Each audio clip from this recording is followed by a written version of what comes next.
Mazda set out to challenge the convention that a compact car can't possess the refinement of a larger, more luxurious vehicle. Designers started by identifying the ways in which noise, vibration, and harshness find their way into a vehicle.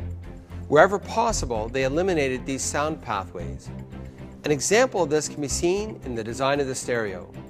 Traditionally, the larger speakers of the sound system are integrated into the lower portion of the door panels. Placing them there requires cutting a hole through the inner sheet metal, creating a significant sound pathway. So Mazda removed the larger speakers from the door, gave them their own enclosure, and integrated them into the lower part of the dash assembly.